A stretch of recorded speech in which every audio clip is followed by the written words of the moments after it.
14 বছর বয়সী Ronaldo junior খেলেন সৌদি আরবের ক্লাব আল নাসরের একাডেমিতে।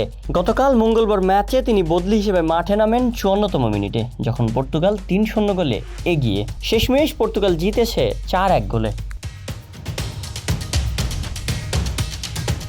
ছোট রোনালদো মাঠে নামেন বাবার প্রিয় ও বিখ্যাত জার্সি নম্বর 7 পরে। যদিও গোল পাননি এই ম্যাচে, কিন্তু তার অভিষেক হয়ে গেল এই ম্যাচ দিয়ে। পর্তুগালের হয়ে বাবা এখনও রেকর্ডের পর রেকর্ড ভেঙে চলেছেন। এবার ছেলে ছোট রোনালদোও তার পায়ের চিহ্ন অনুসরণ করে বয়সভিত্তিক দলে জায়গা করে নিলেন। রোনালদো সামাজিক যোগাযোগ মাধ্যমে লেখেন, পর্তুগালের হয়ে অভিষেকের জন্য অভিনন্দন ছেলে, তোমার জন্য খুব গর্বিত। সঙ্গে ছেলের মাঠের কিছু ছবি পোস্ট করেন তিনি। ছোট এই বার্তা মুহূর্তেই ভাইরাল হয়ে যায়। রোনালদো ভক্তদের আবেগও ছুঁয়ে যায় এই বার্তায়। মাত্র 14 বছর বয়সে আন্তর্জাতিক মঞ্চে পা রাখা ছোট রোনালদোর কাঁধে এখন তার বাবার নাম আর অগণিত প্রত্যাশার ভার।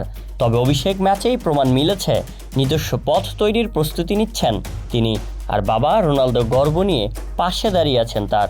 তবে তিনি বাবার মতোই কিংবদন্তি হবেন কিনা তার দেশের জন্য, সে প্রশ্নের জবাব তোলা রইল সময়ের কাছে। Shayan Sabbir, BD archive.